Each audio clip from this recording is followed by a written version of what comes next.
Introdução à gestão de processos. Continuação do capítulo 1. Gestão de processos. Tópico 1.6. Gestão de processos e agregação de valor. Uma gestão de processos orientada para a obtenção da maior eficiência e eficácia das atividades internas focadas nos resultados é imprescindível para a agregação de valor nas organizações modernas. Em outras palavras, a criação de valor está diretamente relacionada com a excelência da organização, por meio de processos de trabalhos competentes e efetivos. Para isso, as organizações precisam aprimorar seus processos de trabalho, de modo a elevar sua eficiência e capacidade de atuação estratégica. A agregação de valor é relativa às perspectivas e, portanto, envolve diferentes dimensões de uma organização. Seus acionistas, seus fornecedores, produtos e clientes. Assim, por exemplo, no universo empresarial, um produto não tem seu valor determinado por seus custos. Isso decorre do fato de o cliente pagar não somente pelo produto, mas também por uma série de valores intrínsecos e nem sempre declarados objetivamente.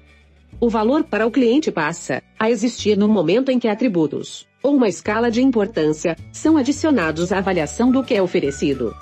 Assim, pode-se classificar o valor agregado como a percepção que um cliente tem de um produto ou serviço que atenda às suas necessidades, considerando não apenas o preço, mas os benefícios reais ou percebidos que o produto ou serviço proporciona em comparação à concorrência. A identificação desses atributos é fundamental para as organizações, pois são relevantes para garantir poder concorrencial no mercado. Nesse caso, o sucesso da organização, frente aos seus concorrentes, é um fator que implica a agregação de valor para os acionistas, os quais alimentam a expectativa de ter suas ações e seus lucros valorizados. As noções de criação de valor e agregação de valor, muito fortes e evidentes nos setores empresariais, podem ser consideradas também nas organizações públicas, embora, nesse caso, a referência não seja a produção para um mercado consumidor, nem se trate de cumprir expectativas de acionistas. Como veremos em seguida, é possível admitirmos, no setor público, a criação de valor público, tendo como base de orientação as necessidades e demandas coletivas em uma sociedade. Porém, antes de abordarmos esse tema, vamos nos familiarizar com os conceitos de valor de produto e cadeia de valor, apresentados com frequência na literatura sobre o tema. Ferreira, 2013. Atualmente, pode-se dizer que o valor de um produto ou serviço não é mensurado apenas pela escala de custos envolvidos. A perspectiva do cliente é relevante sobre o valor do produto. De acordo com Porter, 1989, o valor de um produto é o montante que os compradores estão dispostos a pagar por aquilo que uma empresa lhes fornece. Para Maranhão, 2004, o valor é um atributo fixado pelo cliente, e não pela organização que realiza o produto.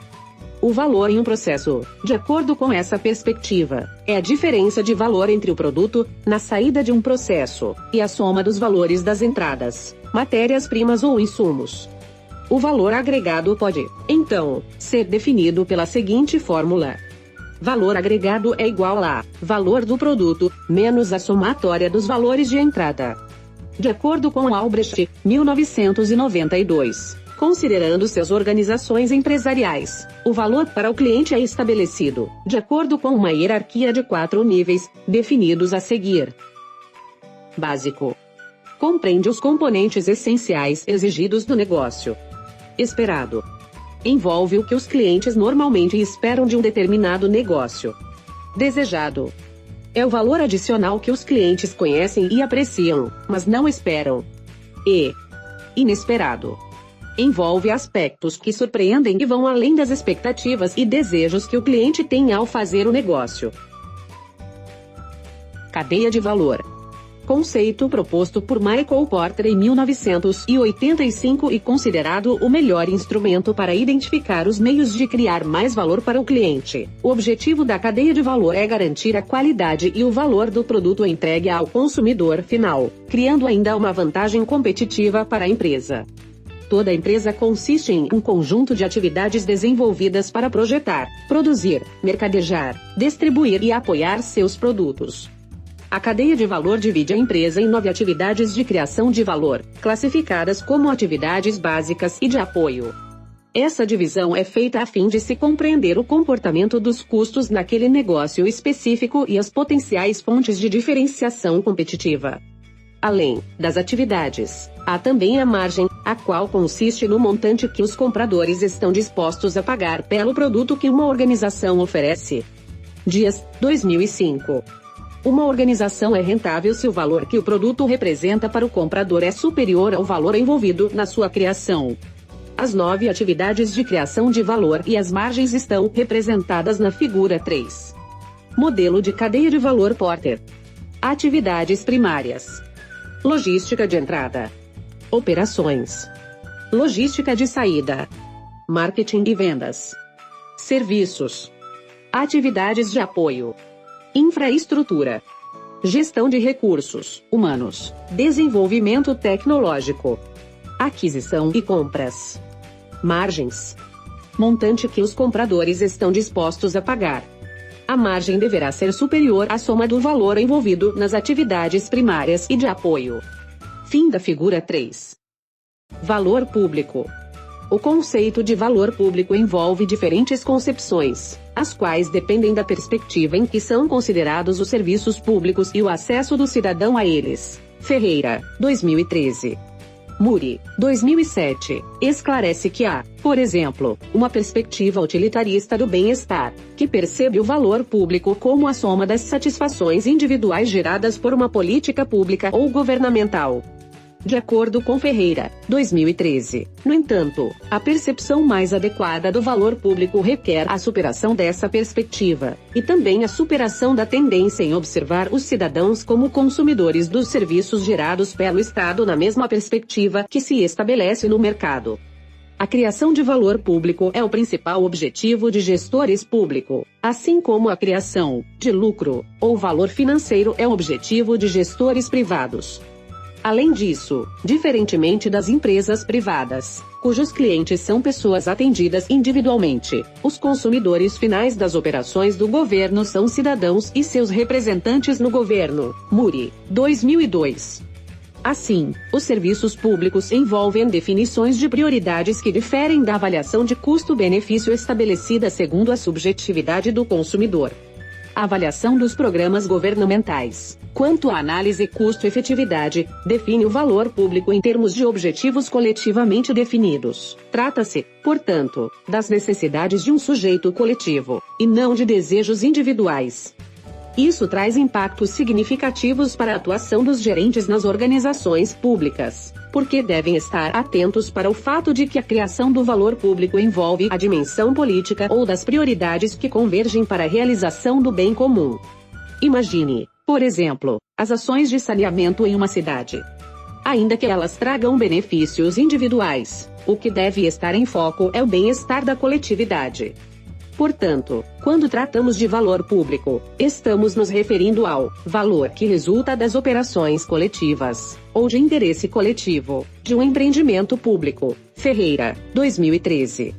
De acordo com Ferreira, 2013, em termos gerais, existem 3 conceitos distintos de valor público.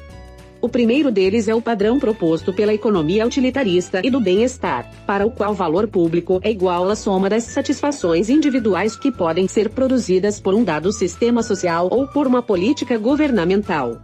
Esse é o padrão aplicado quando se mede as políticas públicas em termos do maior bem para o maior número de pessoas. Nesse conceito de valor público, existem 3 importantes características. É permitido a cada indivíduo definir o valor segundo seu próprio termo.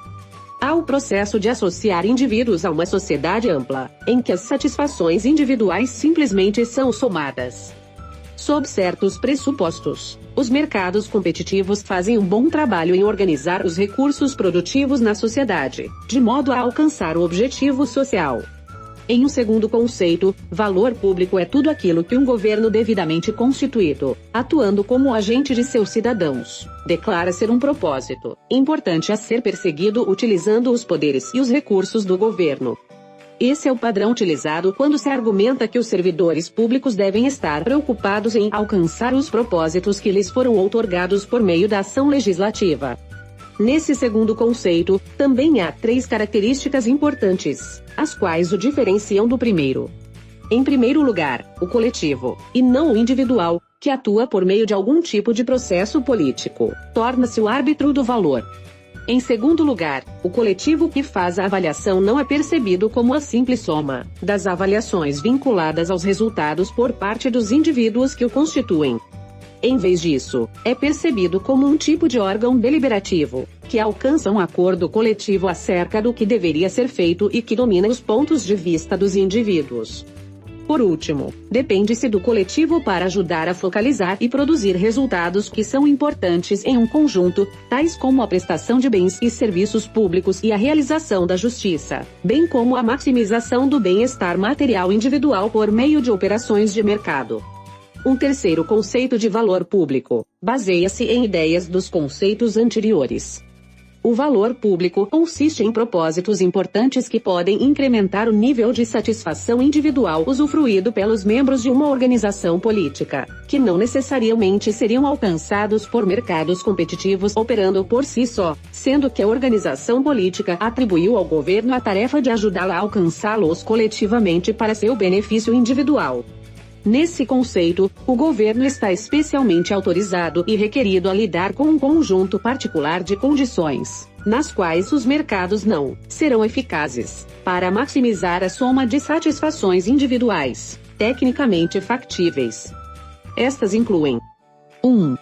Lidar com externalidades, cuja escolha de uma pessoa afeta o bem-estar de outras, mas as outras não têm como registrar o fato junto à primeira pessoa e não têm como negociar o preço a ser pago de forma a compensá-las por um dano do qual não está ciente, ou que estariam dispostas a pagar para usufruir de um benefício do qual ainda não estão cientes. E 2. Produzir bens coletivos, dos quais os indivíduos não podem ser facilmente impedidos de usufruir, mesmo não tendo contribuído para sua produção e quando a utilização do bem por uma pessoa não reduz a quantia do bem que está disponível para os outros. Tais circunstâncias impedem o mercado de fazer o trabalho de permitir aos indivíduos trocar coisas que possuem com outras, de modo a agregar o máximo de bem-estar individual. Tópico 1.7. Escritório de processos. Até agora falamos de gestão de processos, também conhecido como BPM, Business Process Management ou gerenciamento de processos de negócio. Essa prática promove melhorias constantes e incrementa o desempenho dos processos da organização. Como já vimos, por meio dos processos, a estratégia pode ser alcançada e a operação da organização gerenciada e melhorada, impactando, inclusive, positivamente na vida de seus membros. Utilizando tais práticas, podemos implementar soluções adequadas. Para que isso ocorra, a organização necessita de um setor específico que tenha conhecimento adequado sobre BPM, assegurando uma melhor gestão sobre os processos e a difusão da metodologia em toda a organização. Esse setor específico é chamado de escritório de processos. O escritório de processos desempenha um papel estratégico por meio do alinhamento das atividades de gestão e das prioridades da organização, gerando mecanismos estruturados de governança de processos, de NITIS, 2015. O setor é uma entidade interna, podendo ser uma estrutura ou unidade à parte, cujo objetivo é gerenciar e dar suporte ao BPM, identificando soluções e facilitando a adoção de políticas, diretrizes, padrões e melhores práticas na gestão de processos, de NITIS, 2015. Além dessas atribuições, o escritório de processos também é responsável por determinar os papéis e responsabilidades e as respectivas autoridades das atividades de gestão de processos, proporcionando o estabelecimento de uma liderança clara que atuará como canal de comunicação dos demais gestores. Essas atribuições do escritório de processos garantem um correto direcionamento nas ações de BPM e evitam iniciativas isoladas ou duplicadas, além de implementar uma disciplina de BPM capaz de promover a transformação consistente e eficaz nos processos de uma organização, visando, entre outras coisas, a redução de custos, a otimização de recursos e a entrega de valor para o cliente. Tópico 1.8. Características do escritório de processos. Algumas das principais características do escritório de processos, Oliveira, 2012, são: autonomia. O escritório de processos deve estar diretamente ligado à alta direção da empresa e o quanto menos ligado a outra área melhor. Sendo uma disciplina ligada à gestão e com foco na melhoria, otimização e controle de processos de negócio, deve ter autonomia de decisão e funcionamento para conseguir atingir estes objetivos. Alinhamento funcional e estratégico. Apesar de manter a sua autonomia, o escritório de processos deve manter um alinhamento com todas as outras áreas complementares internas do negócio e com a direção de forma a obter um padrão e coerência, seguindo uma mesma metodologia de funcionamento da empresa. Visão além. Uma vez que BPM não fornece resultados imediatos, os integrantes do escritório de processos, os atores dos processos e a direção devem ter uma visão além no tempo, apostando na certeza de que os resultados aparecerão e, sem dúvida, serão benéficos. Estrutura multidisciplinar. Não só o chefe do escritório de processos, Chief Process Officer, CPO, e analistas fazem parte desta estrutura. Também a direção faz parte, uma vez que deverá ser ela a aprovar e analisar os resultados dos indicadores fornecidos pelo BPM. Gestão de processos. Possuindo o escritório de processos um processo, esse processo deve ser mapeado e modelado, definindo os papéis de cada um dos atores envolvidos, as metodologias aplicadas e as ferramentas de implementação, conseguindo assim um correto funcionamento do mesmo.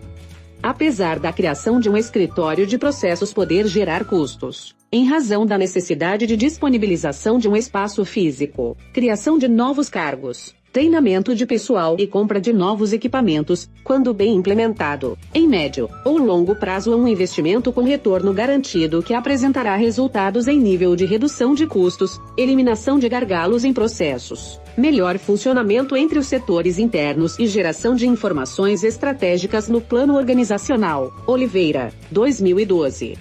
Caro discente, neste capítulo, vimos definições importantes que nos trarão uma visão ampla do que a sociedade espera de nós. Pense a respeito. Qual a diferença entre gestão de processos e gestão por processos? E a diferença entre um gerente e um gestor? É importante que esses conceitos estejam claros, a fim de continuarmos nosso estudo. Vamos adiante.